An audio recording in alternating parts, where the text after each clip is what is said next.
প্রিয় শিক্ষার্থী বন্ধুরা, আজকে আমরা আলোচনা করব বিভাগ গ অর্থাৎ ফিজিক্যাল সায়েন্সে 2025 সালে যে প্রশ্ন ছিল সেই প্রশ্নের সলিউশন আজকে আমরা আলোচনা করব। তো সবথেকে প্রথমে দেখো, বিভাগ গতে আমাদের 2 নম্বরের প্রশ্ন রয়েছে। সেই প্রশ্নগুলোর উত্তর কিভাবে করতে হবে সেটা সলিউশন করে আমি তোমাদের দেখাচ্ছি। এইভাবে যদি উত্তর লেখো তাহলে তোমরা কিন্তু ফুল মার্কস পাবে, নয়তো কিন্তু পাবে না। 3.1 কোশ্চেন নম্বর 3.1-এ দেখো কি কোশ্চেনটা রয়েছে, আমরা একটা দেখাচ্ছি। নিচের যৌগগুলির মধ্যে তড়িৎযোজী আর সমযোজী শনাক্ত করো। এখানে শনাক্ত করতে বলা হয়েছে, তাহলে কোনটা তড়িৎযোজী, কোনটা তড়িৎযোজী আর কোনগুলি সমযোজী সেটা তোমাদের দেখাতে হবে।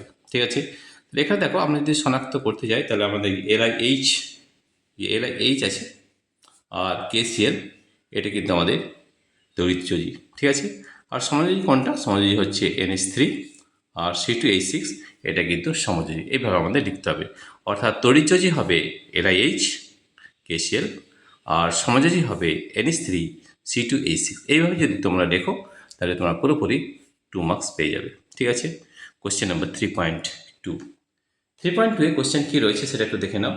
উত্তপ্ত সোডিয়ামের ওপর দিয়ে শুষ্ক অ্যামোনিয়া গ্যাস চালনা করলে কি ঘটবে? সমিত রাসায়নিক সমীকরণ সহ লেখো। প্রথমে তোমাকে সমীকরণ লিখতে হবে এবং তোমাকে এক্সপ্লেনও করতে হবে যেটা কিভাবে কি তৈরি হচ্ছে। তাহলে আমরা জানি যে সোডিয়াম হচ্ছে 2Na। তাহলে এটি যদি আমরা তার যে বিক্রিয়া সেটা যদি লিখি তাহলে বিক্রিয়াটা সবথেকে আমি লিখে দেখাচ্ছি। 2Na অর্থাৎ সোডিয়াম 2Na প্লাস 2NH3 অর্থাৎ অ্যামোনিয়া 2NH3। অ্যামোনিয়া যদি আমরা যোগ করি তাহলে আমাদের কি তৈরি হয়? 2NaNH2 2NaNH2 প্লাস H2 তৈরি হয়। এইটা আমাদের কিন্তু লিখে দেখাতে হবে। ঠিক আছে, তাহলে আমাদের কি বলতে হবে সেটা একটু বলে নিই। আমাদের বলতে হবে যে সোডিয়ামের সঙ্গে NH3 বা অ্যামোনিয়া যদি আমরা যোগ করি তাহলে আমরা পাবো 2NaNH2 এবং তার সঙ্গে পাবো হাইড্রোজেন। এটা বললেই কিন্তু তোমরা 2 নম্বর পেয়ে যাবে। ঠিক আছে, আরেকবার দেখে নিই যে আমাদের কীভাবে প্রশ্নটা বলতে হবে যে 2Na প্লাস 2NH3 তৈরি হবে 2NaNH2 প্লাস H2। ঠিক আছে, অর্থাৎ সোডিয়ামের সঙ্গে যদি অ্যামোনিয়া আমরা বিক্রিয়া করি তাহলে আমাদের তৈরি হবে হাইড্রোজেন H2 এবং 2NaNH2, এটা কিন্তু বলতে হবে এবং এই সমীকরণটি যদি লিখতে পারো তাহলে তোমরা 2 নম্বর পেয়ে যাবে। ঠিক আছে, কোশ্চেন নম্বর 3.3 এমন দুটি সংকর ধাতুর নাম লেখো যেখানে কপার উপস্থিত রয়েছে। প্রত্যেকটি সংকর ধাতুর একটি করে ব্যবহার লেখো। তো বিভিন্ন ধরনের আমাদের রয়েছে, যেমন কাঁসা রয়েছে, আমরা দুটো খালিতে যাচ্ছি, এমনি অনেকই রয়েছে। এই কাঁসা একটা সংকর ধাতু যেখানে আমাদের কপার রয়েছে।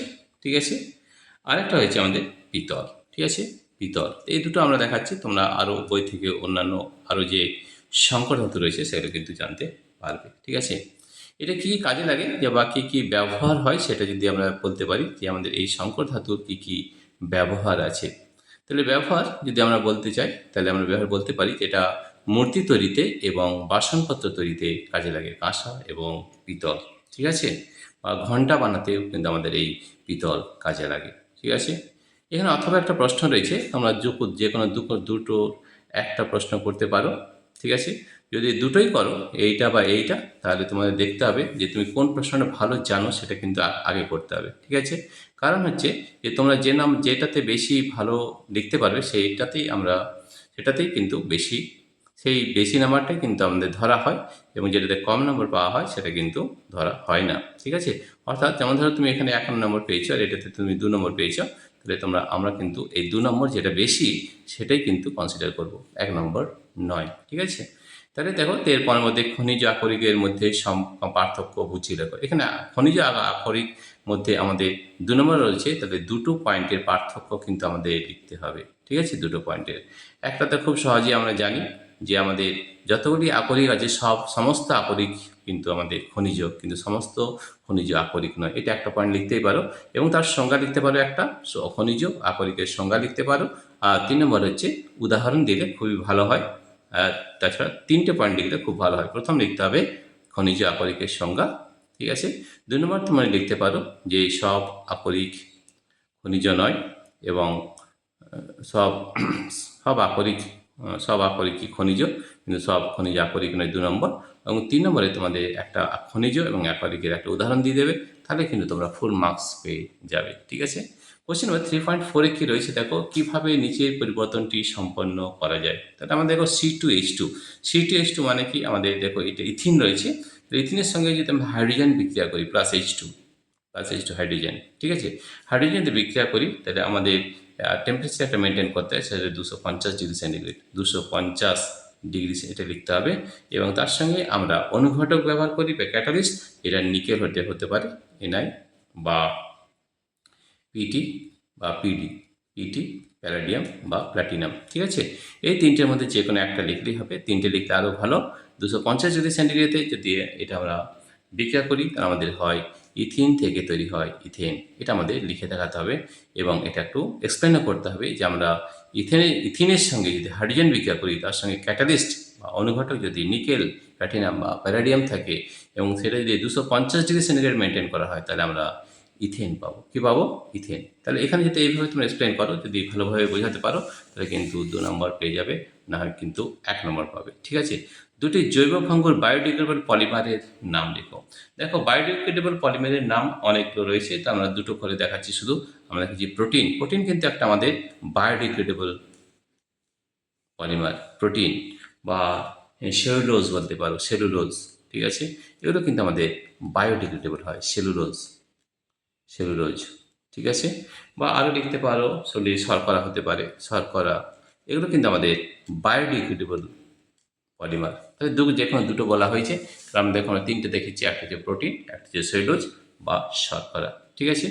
ওজোন স্তরকে প্রাকৃতিক সৌরপর্দা বলা হয় কেন, ব্যাখ্যা করো। দেখো প্রাকৃতিক সৌরপর্দা কেন বলা হয়, এই দুটো জিনিস দিতে হবে। ঠিক আছে, ওজোন স্তরকে যে প্রাকৃতিক সৌরপর্দা এই জন্য বলা হয় যে এই ওজোন স্তর কিন্তু আমাদের বিভিন্ন যে ক্ষতিকারক রশ্মি, অর্থাৎ ইভি রশ্মি, আল্ট্রাভায়োলেট রশ্মি বা ইভি রশ্মি, অতিবেগুনি রশ্মি, অতিবেগুনি রশ্মি থেকে আমাদের রক্ষা করে।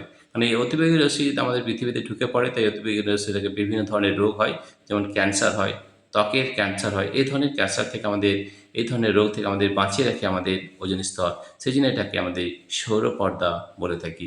তো এই যদি ওজোন স্তর না থাকতো, তাহলে কিন্তু আমাদের বিভিন্ন ধরনের যেই অতিবেগুনি রশ্মি বা ক্ষতিকারী রশ্মি আমাদের পৃথিবীতে ঢুকতো, এবং পৃথিবীর মানুষের বিভিন্ন ধরনের রোগ হতো, বিভিন্ন ধরনের ক্ষতি হতো।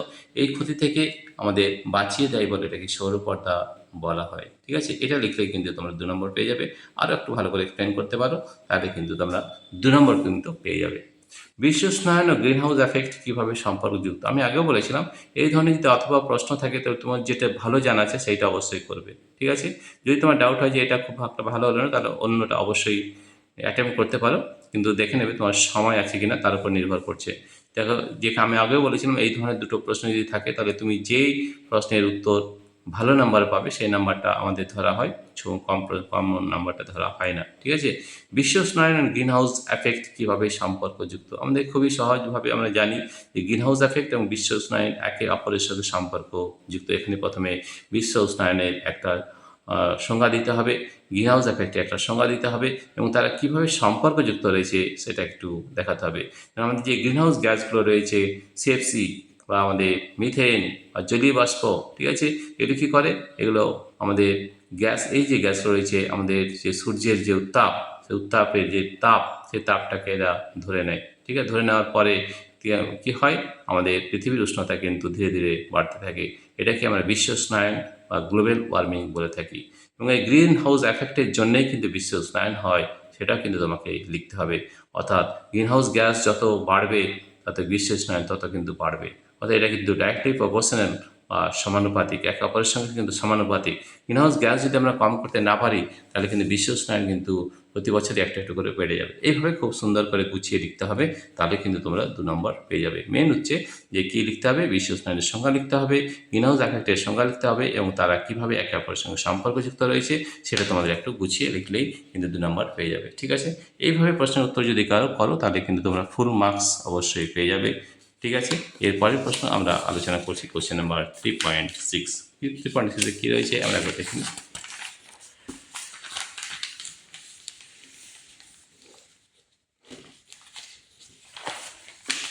কোশ্চেন নাম্বার 3.6-এ একটা প্রশ্ন রয়েছে, সেটা হচ্ছে প্রশ্ন রয়েছে, একটা অঙ্ক রয়েছে, ঠিক আছে? তাহলে অঙ্কটা আমরা একটু করে দেখালে ভালো হয়। তাহলে আমরা অঙ্কটা একবার করে দেখাচ্ছি। তাহলে অঙ্কটা তোমরা দেখো কীভাবে এটা করা হচ্ছে। প্রিয় শিক্ষার্থী বন্ধুরা, 3.6 একটা প্রশ্ন রয়েছে। সেই প্রশ্নটা আমরা কিভাবে করছি সেটা একটু দেখে নাও। এই প্রশ্নটা খুব সহজভাবে করতে হলে আমাদের যে সূত্র রয়েছে সেই সূত্র অনুযায়ী করতে হবে, ঠিক আছে? তো দেখো, এটা আমরা অঙ্কটা করে দেখাচ্ছি এখানে, ঠিক আছে? কী প্রশ্ন রয়েছে?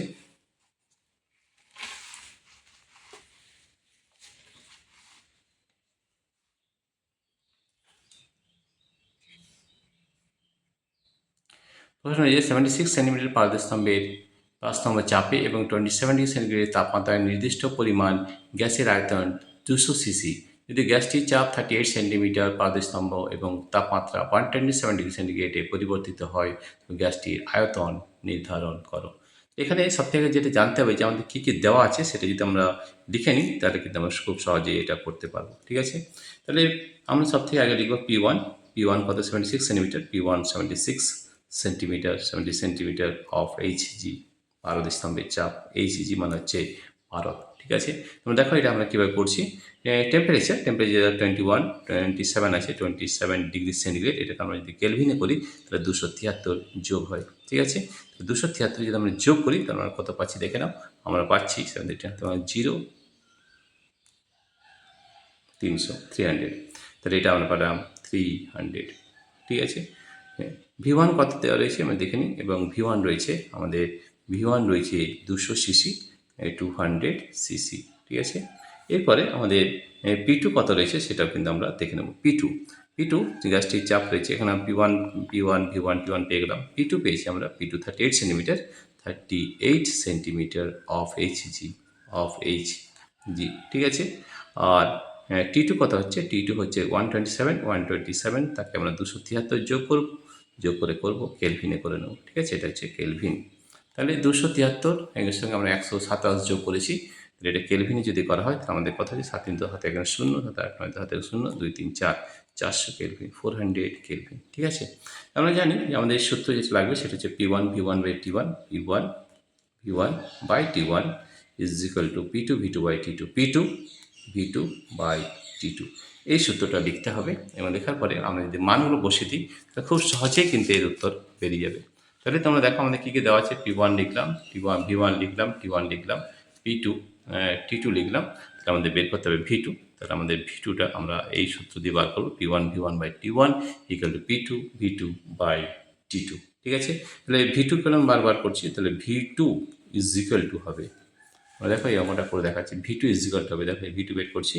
তাহলে হবে P1 ইন্টু V1, T2 এর উপরে চলে যাবে আর নিচে হয়ে যাবে P2, ঠিক আছে? এই অঙ্কটা এইভাবে কিন্তু তোমাদের করতে হবে। তাহলে দেখো আমাদের কত হচ্ছে। P1 এর মানটা আমরা বসিয়ে দেবো। P1 এর মান পেয়েছি 300, তাহলে আমরা পেলাম P1 হচ্ছে 76, P1 হচ্ছে 76, V1 কত? V1 আছে আমাদের 200, V1 রয়েছে আমাদের 200, T2 কত রয়েছে? T2 হচ্ছে 400 বাই P2 কত আছে আমাদের? P2 আছে 38, P2 কত আছে আমাদের? P2 রয়েছে 38, P2, V2 আর একটা হচ্ছে এখানে P2 T1, ঠিক আছে? P2 T1, তাহলে P2 ইন্টু T1 কত রয়েছে? T1 রয়েছে আমাদের 300 রয়েছে, 300, ঠিক আছে? এটাকে খুব সুন্দর করে একটা ক্যালকুলেশন করে নিতে হবে, না তো কিন্তু ভুল হবে। ক্যালকুলেশনটা খুব সহজ আছে, একটু ভালো করে লক্ষ্য করে করবে ক্যালকুলেশনটা। তো দেখো আমরা যদি ক্যালকুলেশন এটাকে করি তাহলে কত পাচ্ছি সেটা আমরা একবার দেখে নিচ্ছি। কত পেয়েছি আমরা? দেখো 76, 200 ইন্টু 400 বাই 38 ইন্টু 300 আছে, ঠিক আছে?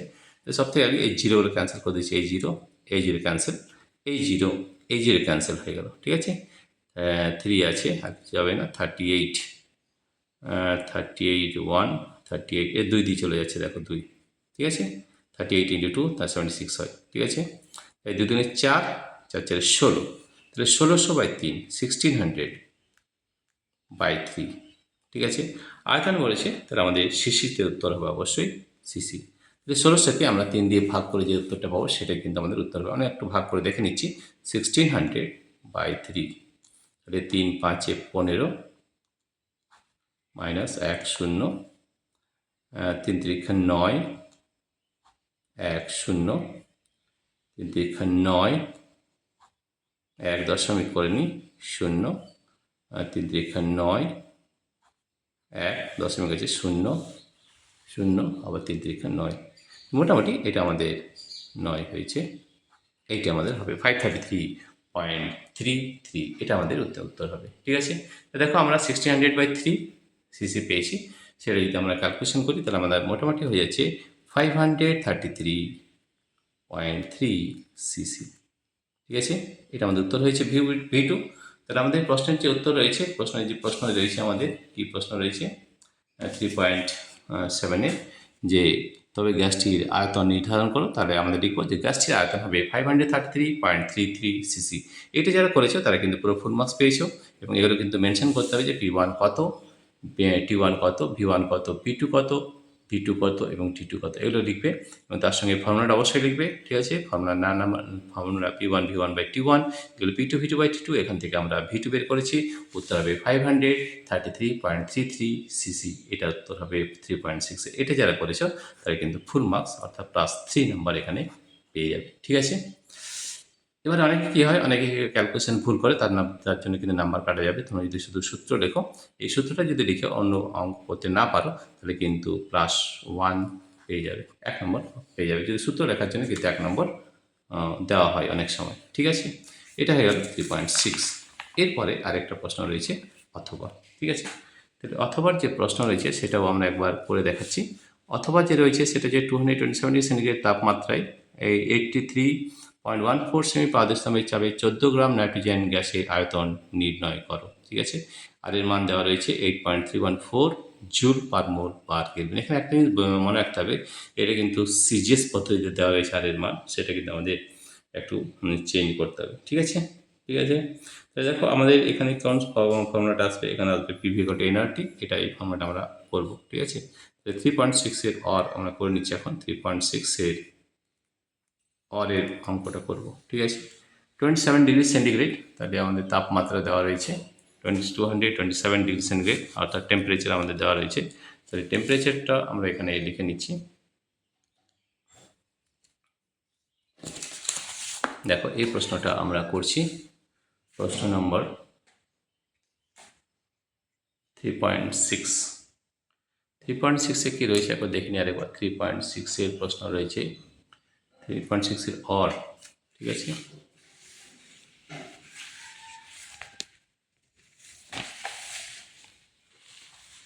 এই প্রশ্নটা আমরা করব 3.6 অর এইটা।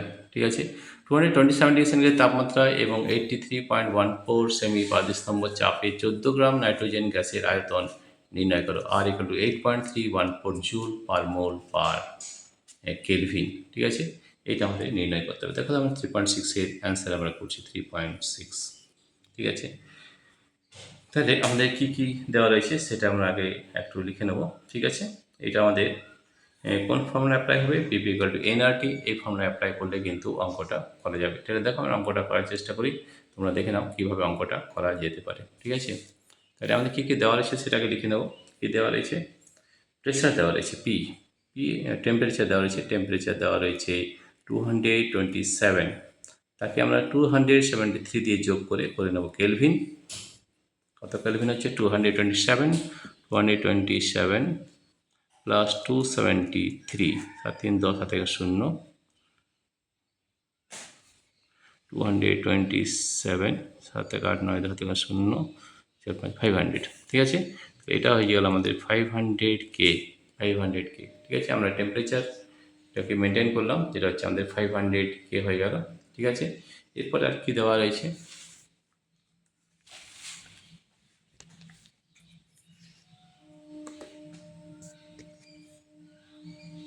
ঠিক আছে 500K পেয়েছি।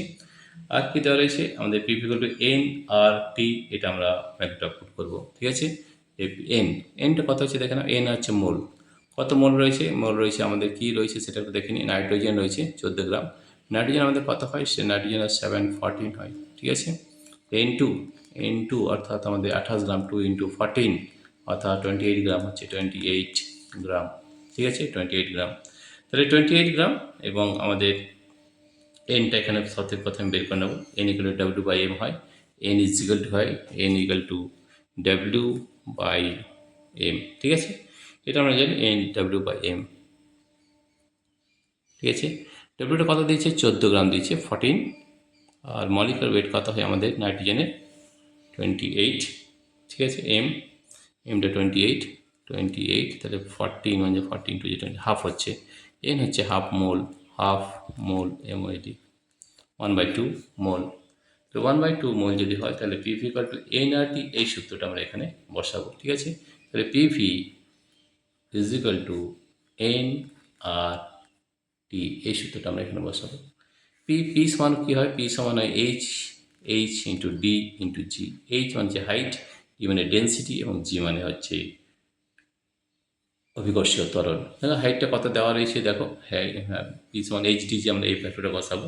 তাহলে পি সমান এইচ ডিজি যদি হয়, এই হাইটটা কত দেওয়া রয়েছে দেখে নাও, 83.14 সেমি পারদস্তম্ভ, ঠিক আছে। তাহলে 83.14 বসাবো, 83.14 এইচ, ঠিক আছে। ডি কত হয়?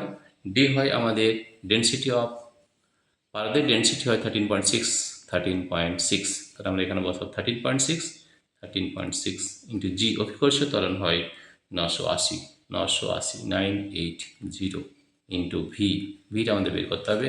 ইজিক্যালটা হবে এন আর টি। এন আমাদের কত পেয়েছি? 1/2। এন আমরা পেয়েছি 1/2, ঠিক আছে। আর কত আছে? আর আছে 8.314। এখানে একটা খুব ভালোভাবে জানতে হবে যে 8.314 এটা জুল পার মোল পার কেলভিনে দেওয়া রয়েছে, কিন্তু আমাদের সেটাকে সিজিএস পদ্ধতিতে নিয়ে যেতে হবে, অর্থাৎ জুলটাকে আর্গে নিয়ে যেতে হবে। তো এটাকে তার জন্য করতে হবে আমাদের 10⁻7 গুণ করতে হবে। আর এটা আর্গে ট্রান্সফার ভালো করে দেখে নাও, 8.314 ইন্টু 10⁻7 আর্গ কিন্তু করতে হবে, কিন্তু এটা আমাদের জুলে রয়েছে, অর্থাৎ সিজিএস এসআই পদ্ধতি রয়েছে, সেটা সিজিএসে কনভার্ট করতে হবে। এর সঙ্গে আমাদের টেম্পারেচার কত রয়েছে? টেম্পারেচার হচ্ছে 500, ব্যাস। এটা ক্যালকুলেশন করলে কিন্তু আমাদের উত্তর বেরিয়ে যাবে, ঠিক আছে। তো এখানে দেখো ক্যালকুলেশন আমরা করছি, তাহলে ভি ইজ ইকুয়াল টু কত হবে? ভি ইজ ইকুয়াল টু হবে 8.314 ইন্টু 10⁻7 ইন্টু 500, আর নিচে হয়ে যাবে আমাদের, নিচে হয়ে যাবে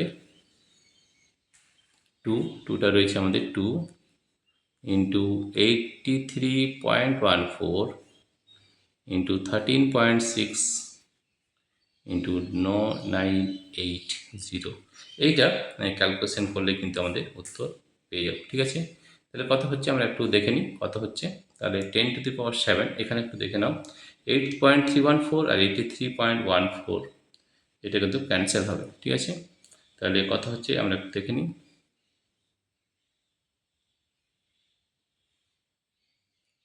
ঠিক আছে, তাহলে এটা করতে হবে কি, দেখে নাও, এটা আমরা একটা ক্যালকুলেশন করছি, ক্যালকুলেশন করে কত পাচ্ছি সেটা একটু দেখে নিই।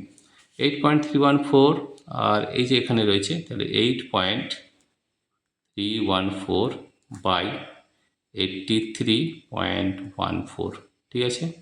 তাহলে 83.14 ইন্টু কত হয়ে যাবে? ইন্টু হয়ে যাবে 10⁻,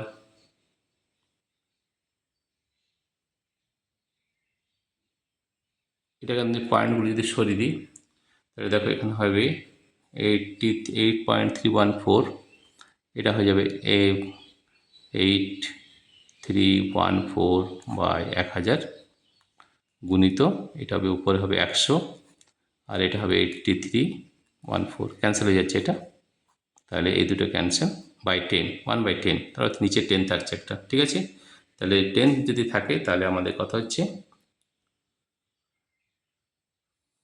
নিচে একটা 10 থাকছে, তাহলে 500, উপরে হলো 500 ইন্টু 10⁻7 আর নিচে থাকছে 2 ইন্টু 13.6 ইন্টু 980 ইন্টু 10টা নিচে থাকছে, ঠিক আছে। একটু ভালো করে দেখো, আবার বলছি দেখো, এই 500 থাকলো ইন্টু 10⁻7 আর এইটা এটা কেটে নিচে 10 থাকবে 10, ঠিক আছে।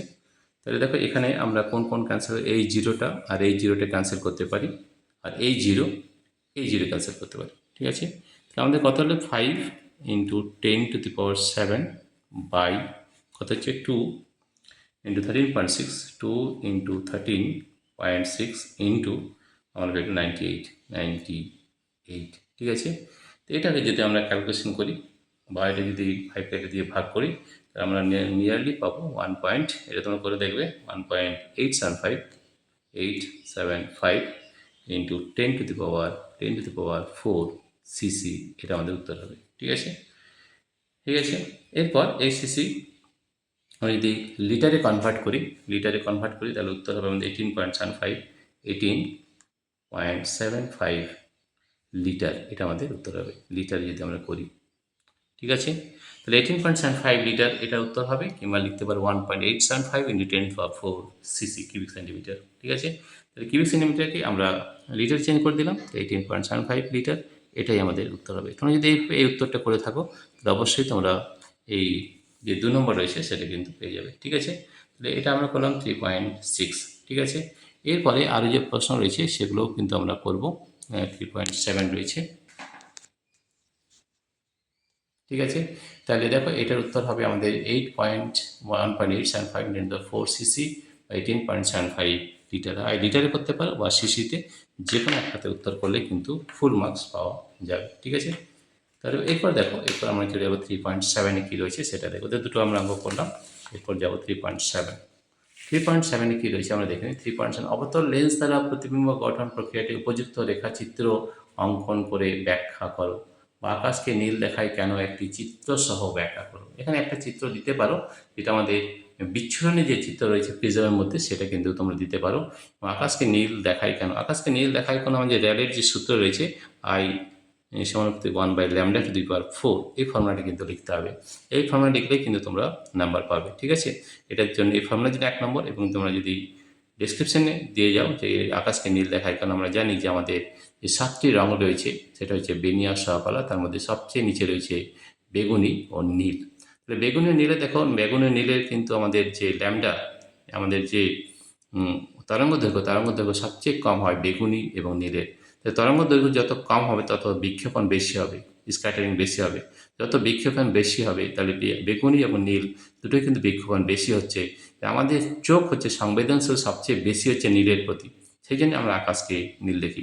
তাই যে র্যালের সূত্র, সেই সূত্রটা বলার পরে কিন্তু এটা কি এক্সপ্লেন করতে হবে, এবং এই ফর্মুলাটা কিন্তু লিখতে হবে যে আই সমানুপাতিক 1/λ⁴, যেখানে আই হচ্ছে স্ক্যাটারিং, ল্যামডা হচ্ছে আলোর তরঙ্গ দৈর্ঘ্য। এটা লিখলে কিন্তু ফুল মার্কস পেয়ে যাবে, ঠিক আছে। আর একটা চিত্র বানাতে হবে, যে চিত্রটা তোমাদের আলোর যে বিচ্ছুরণ অর্থাৎ প্রিজমের মধ্যে যে বিচ্ছুরণ দেখানো হয়েছে সেই চিত্রটা বানাতে হবে, তাহলে কিন্তু তোমার ফুল মার্কস অর্থাৎ 2 নম্বর পেয়ে যাবে। অবতল লেন্স দ্বারা প্রতিবিম্ব গঠন প্রক্রিয়াতে উপযুক্ত রেখাচিত্রটি অঙ্কন করে দেখাও। তাহলে আমাদের জানি অবতল লেন্স কিভাবে অঙ্কন করতে হয় সেটা তোমরা জানো, তবু আমরা একটু জাস্ট করে দেখাচ্ছি। সেটা কিন্তু পেন্সিলে করে দেখাতে হবে, পেন্সিলে করে অঙ্কন দেখাতে হবে, এবং প্রতিবিম্বের যে প্রকৃতি, সেই প্রকৃতিটি কিন্তু করে দেখাতে হবে। দেখো আমরা এখানে একটা ছোট্ট মতো করে দেখাচ্ছি আমাদের অবতল লেন্স কেমন হয়। অবতল লেন্স এই ধরনের অবতল লেন্স হয়, দেখো এর তোমরা জানো এই ধরনের অবতল লেন্স হয়, ঠিক আছে। এখানে একটা ছোট্ট করে দেখাচ্ছি, তোমরা কিন্তু অবশ্যই বই থেকে করবে। আমরা এটা করে দেখাচ্ছি, এটা যদি যখন এখানে যাবে এটা সোজা এদিকে বিক্ষিপ্ত হবে, আর একটা আমাদের যদি অপটিক্যাল সেন্টার থেকে যায় তাহলে লাইটটা একই পথে বেরিয়ে যায়, ঠিক আছে। দেখো এটা গিয়ে এখানে মিট করছে, ঠিক আছে, এই ছোট্ট মতো হবে, ঠিক আছে। তাহলে এটার যে প্রকৃতি সেটা কিন্তু লিখতে হবে। এটা পেন্সিলে করার পরে এর প্রকৃতি কী কী হচ্ছে দেখো। এই প্রতিবিম্বটা আমাদের সবথেকে প্রথমে দেখো সমশীর্ষ হবে, দেখো এদিকে অ্যারো রয়েছে এ পি কিউ, এটা পি ড্যাশ, এটা হচ্ছে কিউ ড্যাশ। তাহলে প্রকৃতি হবে সমশীর্ষ হবে, এটা কিন্তু আমাদের লিখতে হবে সমশীর্ষ, সমশীর্ষ হবে। 2 নম্বর হচ্ছে ছোট হবে, ছোট ছোট হবে, সমশীর্ষ হবে, ছোট হবে, আর কি হবে অসৎ হবে। এই প্রকৃতি কিন্তু আমাদের লিখতে হবে, প্রকৃতি না লিখলে কিন্তু ফুল মার্কস পাওয়া যাবে না, ঠিক আছে। তো 2 নম্বরের জন্য তোমাদের প্রথমে ছবিটা বানাতে হবে, তারপরে তার যে প্রকৃতি সেটা লিখতে হবে সমশীর্ষ, ছোট হবে এবং অসৎ হবে, তাহলে কিন্তু ফুল মার্কস পাওয়া যাবে, নাহলে কিন্তু ফুল মার্কস পাওয়া যাবে না, ঠিক আছে। 3.8 4 ওহম রোধ বিশিষ্ট একটি পাতলা তারকে বৃত্তে পরিবর্তিত করা হলে বৃত্তটির যে কোনো ব্যাস বরাবর রোধ নির্ণয় করো। তো এখানে প্রশ্নটা একটা খুব ভালো করে বুঝতে হবে যে 4 ওহম দেওয়া রয়েছে, আমরা আরেকটু করে দেখাচ্ছি। তো আমাদের এই একটা বৃত্ত রয়েছে, ঠিক আছে, এই বৃত্তটা কত রয়েছে 4 ওহম, 4 ওহম রয়েছে, 4 ওহম রয়েছে, ঠিক আছে। আমাদের বলা আছে বৃত্তের যে রোধ বার করতে বলা আছে সেটা বলেছে ব্যাস বরাবর, যে এটা যদি ব্যাস হয় তাহলে এদিকে এবং এদিকে হচ্ছে, ঠিক আছে। তাহলে এটা পুরোটা যদি 4 ওহম হয় তাহলে এখান থেকে এখান পর্যন্ত হাফ যদি হয় এটা অবশ্যই 2 ওহম হবে, ঠিক আছে। আর এর যে হাফ এটা যদি হয় তাহলে এটারও 2 ওহম হবে। তাহলে দেখো এই 2 ওহম এই 2 ওহম কিন্তু সমান্তরাল সমবায় রয়েছে, রাইট। তাহলে সমান্তরাল সমবায় আমরা কত বের করে নেবো, সমান্তরাল সমবায় জানি 1/r is equal two 1/r1 plus 1/r2, ঠিক আছে। তাহলে 1/r is equal two 1/r1 কত 2, 2 প্লাস হাফ, ঠিক আছে। তাহলে 2 নেব লসাগু, ভালো করে দেখে নাও এটা 2 লসাগু, তাহলে 1 প্লাস 1, 1 প্লাস 1 অর্থাৎ 2/2 অর্থাৎ 1 ওহম, ঠিক আছে। তাহলে আর আমরা পেয়েছি কিন্তু 1 ওহম। এটা যারা করেছো তারা কিন্তু ফুল মার্কস পাবে এবং এইভাবে কিন্তু একটা চিত্র করে দেখাতে হবে, তাহলে তোমাদের বুঝতে সুবিধা হবে, ঠিক আছে। তাহলে এখানে সমান্তরাল সমবায় এই যে ফর্মুলাটা যদি কেউ লিখে থাকো সেখানে কিন্তু হাফ নাম্বার পেতে পারে। এবারে নিয়মের নাম্বার ডিস্ট্রিবিউশনের উপরে এটা ডিপেন্ড করে, কিন্তু তোমরা যদি না জানো কিন্তু ফর্মুলাটা অবশ্যই লিখবে, তাহলে কিন্তু মার্কস পাওয়া যাবে, ঠিক আছে। তো এটা আমাদের হলো কোশ্চেন নাম্বার 3.8। 3.9 কি রয়েছে দেখো, 3.9 ক্যালসিয়াম অক্সাইডের ইলেকট্রন ডট গঠনটি এঁকে দেখো। ইলেকট্রন ডট গঠন খুবই সহজ, আমরা জানি যে ক্যালসিয়াম অক্সাইড বলা হয়েছে, তো আমরা এখানে ক্যালসিয়াম অক্সাইডের ইলেকট্রন ডট গঠন করে দেখাচ্ছি। কী কী এখানে লিখতে হয় সেটা একটু বলে নিই, এইভাবে না লিখলে কিন্তু ফুল মার্কস পাওয়া যাবে না। ক্যালসিয়ামের হয় 2040, এটা কিন্তু লিখে দেখাতে হবে, ঠিক আছে। এবং তার ইলেকট্রন বিন্যাস যদি না দেখিয়ে থাকো তাহলে কিন্তু নাম্বার পাবে না, 2882, ঠিক আছে। অক্সিজেন হয় 816, এটা কিন্তু করে দেখাতে হবে। অনেকে এটা যদি না দেখাও তাহলে কিন্তু ফুল মার্কস পাবে না। তাহলে যে 2 এবং 6, ঠিক আছে। তাহলে ক্যালসিয়ামের শেষ কটা ইলেকট্রন রয়েছে, 2টো, তাহলে এখানে আমি 2টো ইলেকট্রন দেখাবো। অক্সিজেন কটা শেষ কক্ষে, 6টা, তাহলে হচ্ছে অক্সিজেন 1 2 3 4 5 6। এই ক্যালসিয়াম এই 2টো ইলেকট্রন কিন্তু আমাদের অক্সিজেনকে দিয়ে দেবে, ঠিক আছে। তাহলে এটা আমাদের তৈরি হবে Ca+2 আর এখানে হবে অক্সিজেন -2, ঠিক আছে। তাহলে এটা হবে CaO। অনেকে +2 এবং -2 দেখায়নি, যদি না দেখিয়ে থাকো তাহলে কিন্তু তার নাম্বার 1 নম্বর হাফ নম্বর কেটে যাবে। এইটা কিন্তু দেখা দেবে, কারণ তার আয়ন তৈরি করার পরে কিন্তু তার যৌগ তৈরি করে, তাহলে আয়ন যদি না দেখাও তাহলে কিন্তু মার্কস কাটার সম্ভাবনা রয়েছে, ঠিক আছে। +2 -2 কিন্তু অবশ্যই দেখাতে হবে। এটা হচ্ছে 3.9, ঠিক আছে। এটা হচ্ছে 3. এইভাবে যদি করো সত্যি কথা ইলেকট্রন বিন্যাস অবশ্যই দেখাবে, ইলেকট্রন বিন্যাস না দেখালেও কিন্তু নাম্বার কাটা যাবে। এইগুলো আমাদের খুব ভালো করে জানতে হয়, ঠিক আছে। এরপর যে শেষ প্রশ্ন সেটা হচ্ছে সোডিয়াম ক্লোরাইডের গলনাঙ্ক গ্লুকোজের গলনাঙ্ক থেকে অনেকটা বেশি কেন।